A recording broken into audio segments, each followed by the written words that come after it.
ஆமாம். இப்போது வள்ளலார் என்ன, அவருடைய வருகையில் சிறப்பு என்ன, அதை நாம் புரிஞ்சுக்கணும் இல்லையா? வள்ளலார் ஏன் சுத்த சன்மார்க்கத்தை தனியாக ஆரம்பித்தார், வடலூர் பெருவெளியில் தனியாக கோயில் கட்டினார், இது ஏதோ சொல்ல வர்றார். அதுக்காக தானே எத்தனையோ ஞானிகள் வந்திருக்காங்க. அந்த வழியாக தான் வள்ளலாரும் முருகப்பெருமானை வழிபட்டார், சிவபெருமானை வழிபட்டார், எல்லாரையும் வழிபட்டார். ஆனால் கடைசியில் அற்பெருஞ்சோதின்ட்டார் ஒரே ஒரு வார்த்தையில். ஏன் இந்த மாதிரி சொன்னார்? ஒரு திருஞான சம்பந்தர், திருநாவுக்கரசர், மாணிக்கவாசகர் எப்படி ஆரம்பத்தில் இருந்தாங்களோ அப்படியே தானே கடைசி வரை இருந்தாங்க. ஆனால் வள்ளலார் மட்டும் முருகன் சொன்னார்.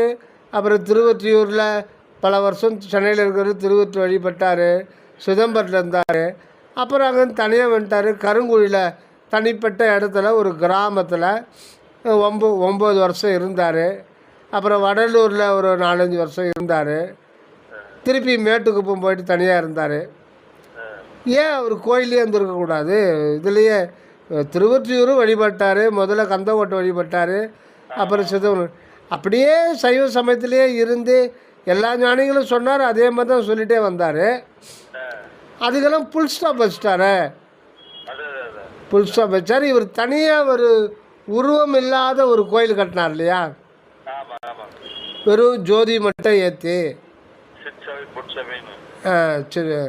சத்திய ஞான சபை பொதுவாக அது ஏன் அதை ஏற்படுத்தினார், அதை நம்ம தெரிஞ்சுக்கணும் இல்லையா? சத்திய ஞானம்ன்றது தான் நீங்கள் நான் எல்லாருமே ஒரு அறிவு தாங்க. நம்மளாம் இப்போ நான் முருகானந்த ஐயாவை பார்க்க வர்றேன், பார்த்துட்டு வந்துடுறேன். நீங்கள் ஒரு முறை வர்றீங்க, அடியனை பார்த்து போகிறீங்க. 2 பேரும் ஒருத்தருக்கு பார்த்துட்டுமான்னு கேட்குறேன். இல்லைங்க, நான் கோயம்புத்தூருக்கு உங்களை பார்த்தேன். நீங்கள் ஒரு முறை சென்னைக்கு அங்கேயோ வந்தீங்க, இங்கே பார்த்துட்டு போனீங்க. 2 பேரும் ஒருத்தருக்கு பார்த்துட்டோமா? பார்த்துட்டோம் இல்லைங்களா? இல்லை, நீ முருகானந்த ஐயாவை அவர் மட்டும்தான் பார்க்க முடியும். அடியேன்னு என்ன நான் மட்டும்தான் உணர முடியும். என்னை இன்னொருத்தர் பார்க்குற மாதிரி செய்ய முடியாது. உங்களை நீங்கள் யாருக்கும் காட்டி கொடுக்க முடியாது. முருகானந்த ஐயான்னா அந்த முருகானந்தம் நீங்கள் மட்டும்தான், உங்களுக்கு மட்டும்தான் நீங்கள் சாட்சி. அப்போ நம்ம பார்த்தது யாருன்னா அது மனிதன் கிடையாது, அது ஒரு தத்துவம்.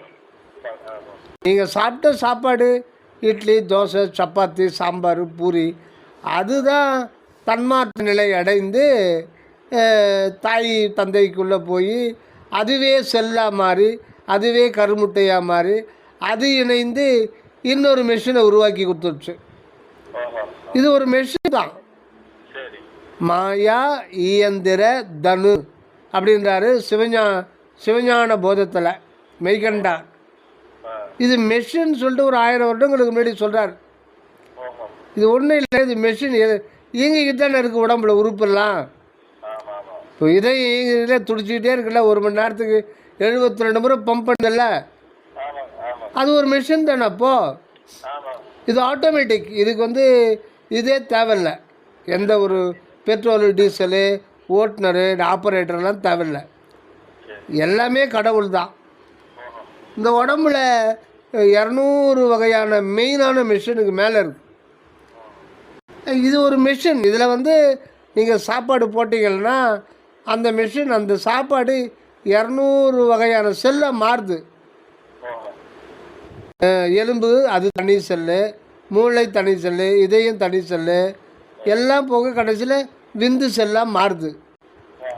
அதே பெண்கள் சாப்பிட்டா அது கருமுட்டையாக மாறுது. எல்லாம் செல்லாக மாறி இதுவும் ஒரு செல்லு தான். இதெல்லாம் ஆட்டோமேட்டிக்காக நடக்குது. மிஞ்சி போகிறது அதிகபட்சம் பெரும்பாலும் மலமாக வந்துடுது. இது நீங்கள் சாப்பிட்ற சாப்பாட்டில் புரோட்டீனு, கார்போஹைட்ரேட்டு, ஃபேட்ஸு, இதெல்லாம் போக மினரல்ஸு, விட்டமின்ஸு, எல்லா மினரலும் அதில் இருக்குது. எந்தெந்த உறுப்புக்கு எது எது தேவையோ அது ஆட்டோமேட்டிக்காக அது கம்ப்யூட்டரைஸ்டு. இது எல்லாம் வந்து உங்களுக்கு நம்மளை கேட்டால் நடக்குது. எல்லாம் தானியங்கி மெஷின் இது. அதாவது 1000 ஷிப்காட் தொழிற்பேட்டைன்னு சொல்கிறாங்க இல்லைங்களா? 1000 ஒரு தொழிற்பேட்டையில் 1000 கம்பெனிக்கு மேலே தான் இருக்கும். ஒரு கம்பெனியில் 10 மிஷின் 50 மிஷின் 100 மிஷின் இருக்கும். அந்த கம்பெனி தரத்தை பொறுத்து இருக்குது. அது சேர்ந்தது ஒரு தொழிற்பேட்டை. ஒரு தொழிற்பேட்டையில் 20,000 பேர் 50,000 பேர் 1,00,000 பேர் கூட வேலை பார்க்கலாம். அந்த மாதிரி 1000 தொழிற்பேட்டை சார்ந்தது தான் இந்த மிஷின். இந்த தொழிற்பேட்டை இந்த மிஷினை பற்றி படிக்கணும்னா 10-20 டன்னு லாரி புக்கு இருந்தால் கூட இன்னும் முடியல. அவ்வளவு அற்புதங்கள் நடக்குது. இது ஒரு மிஷின் தான். இந்த மிஷினுக்குள்ளே போட்ட சாப்பாட்டில் அதில் ஒரு சிறு கூறு வந்து செல்லாக மாறுது. 200 வகையான செல்லாக மாறுது. அதில் ஒரு டைப் ஆஃப் செல் தான் விந்து செல்லாக மாறுது. அதுக்குள்ளே ஒரு உணர்வு வந்துடுது இல்லை, அனுபவிக்கிற உணர்வு. அந்த செல்லுக்குள்ளே அது கருமுட்டையோடு சேர்ந்து 10 மாதம் கழிச்சு வெளியில் வரும்போது அந்த இன்பத்தையும் துன்பத்தையும் அனுபவிக்கிற ஒரு மையம் அதில் இருக்குது இல்லையா? அந்த மையத்தை பார்க்க முடியாது. நீங்கள் அதுக்கு மேலே போத்தன இந்த இதுதான் இந்த உடம்புன்றது உணவனுடைய தன்மாற்ற நிலை. ஆக இது வந்து முருகானந்த மையம் கிடையாது. அதை முதல்ல நம்ம தெளிவாக புரிஞ்சுக்கணும். நீங்கள் பார்க்குறீங்கன்னா அதை பாருங்கள், இதாங்க குரூப் போட்டோம், இது அங்கே நிற்கிறேன் பார், அது அங்கே நிற்கிறேன் பார், அதுதான் நான். புரியுதுங்களா? இது சோத்து குப்பை தான். அது வேறு ஒன்றும் கிடையாது. உள்ளது உள்ளபடி சொல்கிறாங்க. மணிவாசர் என்ன சொல்கிறாரு? மலம் சோறும் 9 வாயிற்குடிலை. முடிஞ்சு போச்சு. அவராவது மாயா இயந்திர தனு அப்படின்ட்டார். இது வந்து ஒரு மாயையலான ஒரு ஃபிசிக்கல் பாடி மெஷின்ட்டார். ஆனால் மணிகவாசர் அசிங்கமாக சொல்கிறார். மலம் சோறு இதுதான் இந்த உடம்பு. மலம் சோறும் இதில் 9 ஓட்டை இருக்குது. எங்கும் புல்கழுக்கு மூடி. எவ்வளோ கேவலப்படுத்தி சொல்கிறார் பாருங்க. உண்மையை உள்ளபடி சொல்கிறார். காலையில் எழுந்த உடனே சில பேருக்கு எல்லாருக்குமே நாத்தடிக்கும் வாயி. சில பேருக்கு டேய் என்னடா இது கப்படிக்கிறா, பல்லு வலிட்டு வந்து பேச மாட்டியா அப்படின்னுவான். அவ்வளோ நாத்தடிக்கும். இந்த உடம்பு நாத்தம் பிடிச்ச உடம்பு தான். குளிக்கலைன்னா நாத்தடிக்கும். சில பேர் குளித்தாலும் குப்புன்னு வியர்வை வரும். அவங்க உடம்ப கிட்டவே சில பேருக்கு அது ஒரு இது மாதிரி தான் நாத்தடிக்கும். இது வந்து நாற்றம், துர்நாற்றம் நிறைந்த இந்த உடம்பு நான் என்ற வரையில் ஆன்மீகத்துக்கு அங்கே வழியே கிடையாது. ஆன்மீகம்னு என்ன? ஆன்ம அகம் அறிதல் இதுதான் ஆன்மீகம். ஆன்ம அகம் அகம் அறிதல். அகம்னா என்ன? சுயம். நீங்கள் சுயம்னா அதான் நானுன்னு சொல்ல இல்லைங்களா? அதை தான் சுயன்றது. நான்றது என்னென்ன? அது வந்து அகச்சுட்டு. இலக்கணத்தில் நானுன்றதுன்னா உங்களை நீங்களே பிறகு சுட்டி காட்டுதல், அகச்சுட்டு. நான்ன்றது அகச்சுட்டு, அவன் அவள்ன்றது சேய்மை சுட்டு, நீன்றது முன்னிலை சுட்டு. அதுதான் நான்றது. இது வந்து இலக்கணம். ஆனால் நானுன்றது என்ன? இந்த நானுன்றது என்ன? இன்பத்தையும் துன்பத்தையும் அனுபவிக்கின்ற ஒரு நிலையம். இன்பத்தையும் துன்பத்தையும் வேறு என்ன இருக்குது? கனவுலேயும் உங்களுக்கு இன்ப துன்பம் இருக்குது, விழிப்பு நிலையிலையும் இன்ப துன்பம். ரெண்டே அனுபவத்தை ரெண்டாக பிரிக்கலாம், அவ்வளோதான். இன்பம் துன்பம். ஒரு நாணயம் இருக்கு இல்லையா? நாணயத்துக்கு ஒரே பக்கம் இருக்கிற நாணயம் இருக்குமா? ஒரு நாணயம்னா 2 பக்கம். அதே மாதிரி இந்த உலகத்தில் கிடைக்கிற அனுபவங்கள் 2ஆக பிரிக்கப்படுகிறது, இன்பம் துன்பம். இது ஏன் வருது? நாம் செய்கிற செயல் அது 2ஆக பிரியுது, நல்வினை தீவினை. இதனால் நமக்கு தொடர்ந்து பிறவி வந்துட்டுருக்கு. ஆக அந்த அனுபவத்தில் துன்பம் இருக்கக்கூடாது, இன்பம் மட்டும்தான் நம்ம விரும்புகிறோம். ஒரு நாய் கூட துன்பத்தை விரும்புமா? எல்லா உயிருக்கும் அவான்னு ஒன்று இருக்கும். அவா, எல்லா உயிருக்கும் அவா. அது அவா என்னன்னா தான் இன்பமாக இருக்கணும் தான் அந்த அவா இருக்கும். ஏதோ ஒரு வகையில் இன்பமாக இருக்கணும். சினிமாவுக்கு போனோம், அந்த ஹோட்டலில் போய் மசாலா தோசை சாப்பிடணும், இப்படி அது ஏகப்பட்ட இன்பம் இந்த உலகத்தில் அவைலபிள். என்னென்ன போகம் இருக்கோ அத்தனை போகமும் இந்த உலகத்தில் கிடைக்கும். ஆனால் அந்த போகத்தினுடைய மறுபக்கம் என்ன? தலைன்னா பின்பக்கம் முன்பக்கம் முகம் இருக்குது. பின்பக்கம் நமக்கு தெரியுதா? முகத்தை கண்ணாடியில் அது கூட கண்ணாடியில் பார்த்து தெரிஞ்சுக்கிறோம். பின்பக்கத்தை பார்க்கணுன்னா 2 கண்ணாடி வேணும். அதுவும் கரெக்டாக வச்சு பார்த்தா தான் தெரியும். பின்பக்கம் தெரிகிறதே இல்லை. முன்பக்கம் பார்த்து தெரிஞ்சுக்கிறோம். முன்பக்கம் தான் நமக்கு நல்லா தெரியுது இன்பம். ஆனால் இன்பத்தினுடைய மறுபக்கம் துன்பம். இந்த உலகத்தில் நீங்கள் எந்த இன்பத்தை அனுபவித்தாலும் அடுத்து சில நாட்கள்லேயோ சில மாதங்கள்லேயோ சில வருடங்கள்லேயோ அல்லது அடுத்த பிறவிலோ அது அப்படியே தோசை திருப்பி போடும்.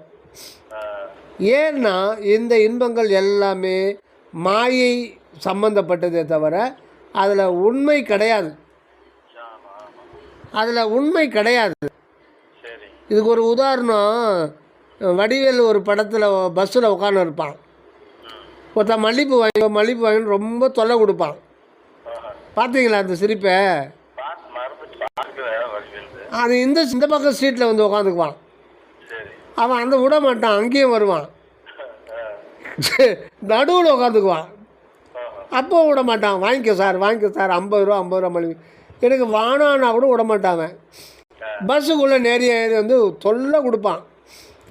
இவன் என்ன பண்ணுவான், டிரைவருக்கு ஒரு ஃப்ரீயாக ஒன்று கொடுத்துருவான். அவன் டிரைவரையோ வாங்கி தான் தொலையானுவான். வேறு வழியே இல்லாமல் அவன் தொல்லை தாங்க ஒன்று வாங்கிடுவான். நல்லா பெருசாகத்தை பார்த்து நல்லா உருண்டையாக இருக்கும், பந்து மாதிரி மல்லிப்பூ சுற்றி வச்சுருப்பான். கொடுத்துட்டு ஓடி போயிடுவான் அவன். இவன் பிரிப்பான், உள்ள அப்படியே மொத்தம் காகிதம் தான் இருக்கும். ஒரு காகிதம் பந்தை செஞ்சு அதுக்கு மேலே லைட்டாக பூ சுற்றி வைப்பான். உள்ள ஒன்றுமே இருக்காது. அதே தான் நாம் அனுபவிக்கிற இன்பங்கள் எதுலேயுமே உள்ள வந்து சத்து பொருள் கிடையாது. அது வந்து அசத்து பொருள். இப்போ லட்டு இருக்கு. ஆமாம், அது அப்படி முடியுது. அப்படி நீங்கள் நம்ம ஒரு திருமணத்துக்கு வர்றோம் இல்லைங்களா, இதுக்கோசரம் தான் நம்ம கோடிக்கணக்கான பிறவியை கடந்து இப்போ தான் அதை உணர முடியுது. ஏன்னா கனவு காணும்போது ஒருத்தன் கனவுல வந்து நம்மளை கத்தியில் குத்த கொலை பண்ண வர்றான். ஓடுன்னு உயிருக்கு பயந்து காப்பாற்றின்னு ஓடுறான். 2 மணி நேரமாக ஓடுறோம். கடைசியில் வந்து ஒரு சந்தில் போய் மாட்டிக்கிறோம். போகிறதுக்கு வழி இல்லை. ஓங்கி ஒரு குத்துறான் கத்தியில். ஐயோ அப்படின்னு சொல்லிட்டு ஓன்னு கத்திடுறீங்க.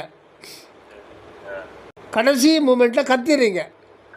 உங்களுக்கு வேர்த்து கொண்டு போயிது. 2 மணி நேரமாக ஓடுன்னு பயந்து ஓடுறீங்க. இதெல்லாம் கனவுல வந்து எல்லாம் மெய்யாலுமே அனுபவிக்கிறீங்க. கடைசியில் கத்தும்போது ஒரு பக்கம் கத்தி முடிக்கிறீங்க. பட்டுன்னு உங்கள் முதுகு மேலே ஒரு அறை விழுது. உங்கள் வீட்டுக்காரம்மா எழுந்து கூப்பிட்டு, ஏங்க என்னங்க இந்த பழக்கம், எப்போத்துல இந்த பழக்கம், தூக்கத்தில் போய் பேசுகிறீங்கன்ட்டு.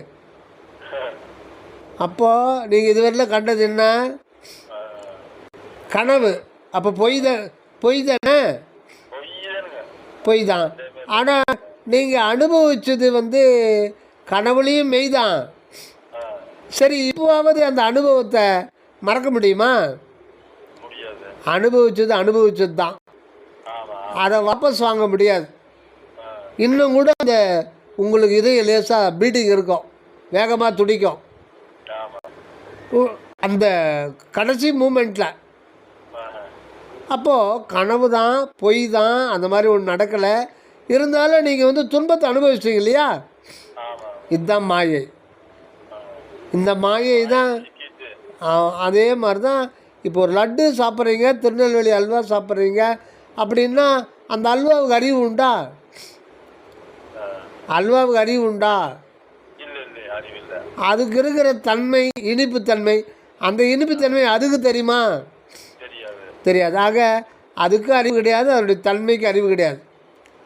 ஆனால் நீங்கள் அனுபவிக்கிற ஆள் யாருன்னா அதுதான் அறிவு. அந்த அறிவுக்கு எந்த பேரும் வைக்க முடியாது. அதுக்கு முருகானந்தன்னு பேர் வைக்க முடியாது. முத்தப்பண்ணு கூட பேர் வச்சுருக்கலாம், அது உங்கள் அப்பா வச்ச இஷ்டம், அது கற்பனை. ஆக மனிதன் வந்து பெயரில்லா மனிதன் தான். அவனுக்கு எந்த பெயர் வச்சிங்களேன்னா அது உங்களுடைய கற்பனை, ஒரு ஐடென்டிஃபிகேஷனுக்காக. அதுக்கு எந்த பெயரும் கிடையாது. உங்களுக்கு முருகானந்தான் பேர் உங்கள் ஆன்மாவுக்கு தெரியுமானே தெரியாது. நீங்கள் அந்த கற்பனையை அப்படியே தக்க வச்சுக்கிட்டீங்க, அவள் தான். ஆன்மாவுக்கு தெரியாது, அதுக்கு தெரிய வேண்டிய அவசியம் இல்லை. ஏன்னா அதுக்கு பேர் வைக்க முடியாது. அதுக்கு பேர் வைக்க முடியாது. அந்த மாதிரி. அதனால் ஆக அறிவில்லாத ஜடப்பொருள் அறிவே வடிவான ஒரு ஆன்மாவுக்கு எப்படி இன்பத்தை கொடுக்க முடியும்? கொடுக்க முடியாது. ஆனால் இன்பமாக இருக்க. அந்த ஹோட்டலில் போய் சாப்பிட்டா மசாலா தோசை பிரமாதமாக இருக்குப்பா, சூப்பராக இருக்குது. தான் அந்த ஆவின் நிறுவனம் தான் அங்கே ஐஸ்கிரீம் விற்கிறான், 75 ரூபா அந்த ஐஸ்கிரீம். நீ சாப்பிட்டா சொர்க்கத்தை காட்டும்பா, நீ வா அப்படின்னு ஒருத்தர் கூப்பிட்றீங்க. ஆமாம்ப்பா, என்ன இவ்வளோ நாள் எனக்கு தெரியாமல் போச்சே, நீ ஏன் முன்னாடியே சொல்லலை? சொர்க்கத்தை காட்டுதில்ல. அதுதான் அந்த எப்படி கனவுல நம்ம அனுபவிக்கிறோமோ அந்த மாதிரி விழிப்பிலையிலையும் மாயை வேலை செய்யும். விழிப்பிலையில் செய்கிற வேலை வந்து ரொம்ப பிரமாதமாக வேலை செய்யுது. ஆக இந்த மாதிரி இன்ப துன்பம் இது தொடர்ச்சி வந்துக்கிட்டே இருக்கும். காரணம் என்னன்னா அந்த ஆன்மா என்றும் உள்ளது. அந்த ஆன்மான்றது அது வந்து அதுவும் கடவுளும் சேர்ந்து தான் இருப்பாங்க. அது கடவுள் வேறு இல்லை, அது வேறு இல்லை. அந்த ஆன்மான்றது கடவுளே வாழ வருகின்ற ஒரு நிலை தான் ஆன்மா. கடவுளே அனுபவ ரீதியாக இந்த பேரின்பத்தை அனுபவிக்கணும்னு வர்ற ஒரு நிலை தான் இந்த ஆன்ம நிலையம். அதனால் அந்த அனுபவம்ன்றது அது கண்டினியூஸாக இருந்துக்கிட்டே தான் இருக்கும். அதை நீங்கள் ஒன்றும் தடுக்கவே முடியாது, அது முடியவே முடியாது. அது வந்து போயிட்டு தான் இருக்கும். இப்போ பூமி எப்போ சுற்ற ஆரம்பிச்சதோ சுற்றினே தானே இருக்கேன். அதை தடுத்து நிப்பாட்ட முடியுமா? நிப்பாட்டினா நம்ம எல்லோரும் செத்து போயிடுவோம். அதனால் அது வந்து அது அனுபவம்ன்றது ஒரு காலம் ஒரு நொடி கூட அனுபவம் இல்லாமல் இருக்க முடியாது. அப்போ அந்த அனுபவம் இன்பம் வரும்போது ஓகே, துன்பம் வந்தால் வேணான்ற. துன்பத்தை யாராவது விரும்புகிறோமா? அந்த கையேந்தி பவனில் அருமையான போடுற அந்த அந்த பானிபூரி சூப்பராக இருக்குது. வீட்டுக்கு வந்தால் தான் தெரியுது அது பழைய எண்ணெயில் போட்டான். நடு ராத்திரியில் வயிற்று வலி கீழே பொருள்றீங்க. அவங்க அங்கே சாப்பிடும்போது நல்லா இருந்ததுல்ல. இப்போ நீங்கள் அந்த துன்பத்தை ஏற்றுக்க முடியுதா? அப்போ இன்பத்தை மட்டும் விரும்புகிறோம், துன்பத்தை யாரும் விரும்புதில்லை. என்ன காரணம்னா நாம் இந்த பூமிக்கு ஒவ்வொரு உயிர் வரும்போதே நீ இன்பமாய் இருப்பாயாக என்பதான் அனுப்புகிறார் கடவுளே. கடவுளுடைய அந்த ஒரு ஆசீர்வாதமே இன்பமாய் இருப்பாய்ன்னு தான் அனுபவிக்கிறார். ஆனால் அந்த இன்பம் உண்மை இன்பமா அப்படின்னா அதுதான் இல்லை, அது பொய்யான இன்பம். ஏன் அப்போ ஏன் கடவுளுக்கு தெரியாத இந்த பொய்யான இன்பத்தில் ஏன் அவன் வச்சுருக்காருன்னா அது ஒரு ப்ராசஸ். இதெல்லாம் முடிச்சுட்டு தான் மெய்யான ஒரு இன்பத்தை எக்காலம் அனுபவிக்கணும். அதுக்கு வந்து தடையே கிடையாது. அது இவ்வளோ காலம் அந்த பொய்யான இன்பத்தை அனுபவிச்சிட்டோம். இந்த மனித பிரிவிலிருந்து உண்மையான சச்சிதானந்தத்தை அனுபவிப்பது இது வந்து வெளியிலேருந்து வர்றது கிடையாது. மற்ற எல்லா இன்பமும் நீங்கள் கையில் காசு. ஹலோ, காசு தானே உள்ளே விடுவான். நீங்கள் வாயில் மசாலா தோசைன்னு சொன்னால் வந்துடுமா? காசு இருக்குதான்னு பார்ப்பான். இல்லைன்னா அடி தப்பி சாப்பிட்டு பில்லு கொடுக்கலன்னா மாவாட்ட விட்டுருவான். அப்போ காசு இருந்தால் தான் இந்த உலகத்தில். சாப்பாடு போடுறோம், அப்பா படிக்கிறோம், ஆமாம். நீங்கள் சாப்பாடு போடுறது மிகப்பெரிய ஒரு தர்மம், புண்ணியம். அந்த ஒரு புண்ணிய பலன் சேர சேர தான் நம்ம கடவுள்கிட்ட நெருங்க முடியும். எதுக்குன்னா அந்த உள்ளன்போடு நம்ம பசியாற்ற வைக்கிறோம்னா உள்ளபடி பசித்த ஏழைகளுக்கு நம்ம கொடுக்குறோம். கொடுக்கறது யார் கொடுக்குறோம்னா ஆண்டவருக்கு தான் கொடுக்குறோம், கடவுளுக்கு தான் கொடுக்குறோம். கொடுக்கப்புறம் பொருள் எதுன்னா அந்த சோறு கூட கடவுள் தான். அதாவது ஆகாரத்தின் சொரூபங்கள் கூட கடவுளுடைய ஏகதேச ரூபஸ்வரூப சுபாவம் தான். ஆக என்னுடையதுன்ற எண்ணம் அணுவளவு இருந்தாலும் அங்கே புண்ணியத்தினுடைய ரேஷியோ குறைஞ்சிரும். இருக்கும், ஆனால் ரேஷியோ குறைஞ்சிரும். நான் தான் செய்கிறேன்னா இன்னும் கொஞ்சம் கம்மியாக தான் இருக்கும், முழுமையாக. ஆமாம், அதனால் அதாவது நான் தான் செய்கிறேன் அப்படின்ற எண்ணம் இருக்கும்போது அது ஒரு 20% 30% தான் இருக்கும். மிச்சம் அந்த நான்ன்றது அந்த அந்த ஆணவ மனம் மிச்சம் 80% புண்ணியத்தை அழிச்சிடும். ஒன்று. இன்னொன்று, நான் செஞ்சேன்னு அது அப்போவே மறந்துடணும். நான் செஞ்சேன், நான் அவனுக்கு அதை செஞ்சேன்பா, அவன் நன்றியே இல்லாத போட்டான்பா, நான் இல்லைன்னா அவன் இந்த நிலைக்கே வர முடியாது, வந்திருக்க முடியாது, அவன் நன்றி நினைக்க மாட்டான்பா. அங்கே தான் பிரச்சனையே உதவாது. நான் ஒருவன் உதவி பெறணும். இப்போ நான் ஒரு உதவி பெறணும், அந்த உதவி உங்ககிட்ட பெறணும்னா ஆல்ரெடி கடவுளுடைய ஆணை இருந்தால் தான் நீங்களும் உதவி செய்வதற்கு வாய்ப்பை கொடுப்பாரு, எனக்கும் அதை பெற்றுக்கொள்ள முடியும். அதனால் 2 பேர் சைடில் இருந்தும் அந்த உள்ளொளி தான் உதவி செய்து எல்லாத்துக்கும் காரியம் எல்லாமே அந்த இறைவன் தான். நம்ம பங்குன்றது ஒன்று கிடையவே கிடையாது. என்னுடைய பொருள் நீங்கள் எதை சொல்லுவீங்க? எந்த அந்த பொருள் ஆகியிருக்கிறது இறைவன் தானே. ஆக இது கற்பனை தான், மற்றெல்லாம் என்னுடையது என்பதே கற்பனை தான். அதனால் நானும் என்னுடையது என்பதெல்லாம் ஒன்றும் கிடையாது, எல்லாமே இறைவனுடைய. நாம் அனுபவிக்கிற எந்த ஒரு இன்பத் துன்பத்தையும் கூட அனுபவிக்கிறது எதுன்னா இறைவனாகவும் தனியாக இருக்கார். அந்த இடத்துல வெளியில் வர முடியாது, அவர் அங்கேயே இருப்பார்.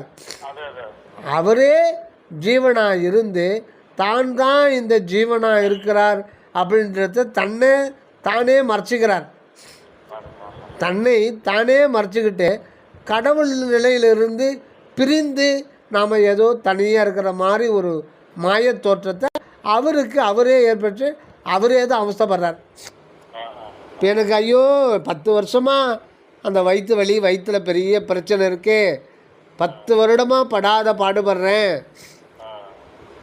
போகாத ஏறி இறங்காத ஆஸ்பத்திரி இல்லை, 20 டாக்டரை மாற்றிட்டேன், ஒரு ஃபார்மசியே என் வீட்டில் இருக்குது, மூட்டையாக சம்பாதிச்ச பணத்தை போய் கொடுத்துட்டேன், இருந்தாலும் குணம் இல்லை, இவ்வளோ துன்பத்தில் சிக்கிக்கிறேன்னு புலம்புறாருலாம் ஒருத்தர். அந்த புலம்புறதே இறைவன் தாங்க. ஆனால் இதுக்கு அப்பால் அவர் அன்பு சத்துவமும் அது தனியாகவும் இருப்பார். அந்த நிலை பேர் ஏக நிலை. அது எதனாலும் டிஸ்டர்ப் ஆகாது. ஆனால் அவர் அனுபவத்துக்குன்னு வரும்பொழுது அவரே வெளியில் ஒரு ஜீவனாக வர்றார். அதனால் இறைவனையும் அவருடைய திருவருளும் தான் எல்லாமா இருக்குது. நம்ம உடலாக இருக்குது, நம்முடைய மனமாக இருக்கிறது, நம்முடைய உயிராக இருக்கிறது, எல்லாமே அவருடைய அருள் தான், அவருடைய தன்மை, அவருடைய சுபாவம். அருள் என்னங்கய்யா? அதெல்லாம் பேர் தானங்க, நம்ம வைக்கிற பேர் தானங்க. நீங்கள் வச்சது பேரெல்லாம் நீங்கள் வந்து அப்படி ஐடென்டிஃபை பண்ணிக்கிறீங்க. ஏன்னா நம்ம மனம் சார்ந்துக்கிறோம், உடல் சார்ந்துருக்கோம், நம்ம உருவ பிரபஞ்சத்தையே கண்டு இருக்கிறோம். அதனால் பேர் வச்சு கூப்பிட்றோம். ஆனால் அவருக்கு பேர் கிடையாது, நம்ம அவரை சொல்லிக்க முடியாத. அவர் ஒரு வெளிங்க, அவர் வந்து அன்பு என்கின்ற ஒரு வெளி தான் அவர். அந்த வெளியினுடைய புறத்தோற்றம் தான் ஆணமாக இருக்குது. அந்த அன்பு வெளியினுடைய புறத்தோற்றம் வானமாக இருக்குது. அந்த வெளிக்கு உள்ள வெளியாக அவர் இருக்கார். அது அப்படியே நமக்குள்ள ஒரு புள்ளி வானமாக நம் தலைக்கு நடுவில் இருக்குது, அப்படியே தான் இருக்கார். அந்த நிலையை நாம் ஆமாம் அந்த சிவம். நீங்கள் அதான் சொல்கிறேன், அங்கே உள்ளே போக போக உங்களுக்கு பெயர், சொல், பொருள் இதெல்லாம் மறைஞ்சிடும். அங்கே வந்து வெளி தான், வெட்ட வெளி எப்படி இருக்கோ இது மாதிரி ஒரு அன்புமயமான அருள் உணர்வுமயமான ஒரு வெளி, அது ஒரு ஸ்பேஸ். அதாவது வள்ளலார் சொல்கிறார், பெருவெளி அனுபவம் ஆங்கே உறைந்த அனுபவம் தோழி நிறைந்த பெருவெளியே என்றார். அங்கே வந்து எப்படி வெட்ட வெளி நாம் பார்க்குறோமோ அதே மாதிரி நமக்குள்ள ஒரு வெட்ட வெளி இருக்குது. ஆனால் அது அறிவுமயமான ஒரு அருள் உணர்வுமயமான ஒரு வெளி. அதை தான் அருட்பெரு அருட்பெரு உலகத்துன்னு ஆரம்பிக்கிறார். அது ஒரு அணுத்துவமான ஒரு புள்ளிக்குள்ள அகண்ட ஆகாயம் இருக்குது. அது அது எப்படிங்க ஐயா? புருவ மத்தின்றது நம்ம இப்போ இருங்க, இப்போ உங்கள் பையனுக்கு உங்கள் பொண்ணு, ஒரு பையனுக்கு ஒரு பொண்ணை கல்யாணம் பண்ணி வைக்கிறீங்க. ரிசப்ஷனுக்கு முன்னாடி அவங்க எங்கே இருப்பாங்க? 2 பேரும் தாலி கட்டுறதுக்கு முன்னாடி மணவரையில் இருப்பாங்க. மணமகன் அறை அலங்காரம் பண்ணோம் இல்லையா? தேகத்தை சுத்தம் பண்ணோம், நகை அலங்காரம், ஆடை அலங்காரம், கூந்தல் அலங்காரம்லாம் பண்ணிவிட்டு அப்புறம் தானே கொண்டு வருவாங்க. அப்புறம் தான் திருமணம். அந்த மாதிரி நம்ம அலங்காரம் பண்ணுற இடம் எதுன்னா புருவ மத்தி.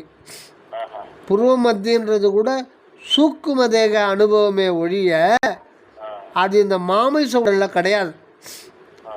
புருவ மத்தின்றது நம்ம உடம்புக்குள்ளே சூக்கும தேகம் இருக்குது. அங்கே ஏற்படுகின்ற ஒரு அழுத்தத்தை தான் நம்ம அந்த இடத்த தான் நம்ம புருவ மத்தின்றோம்.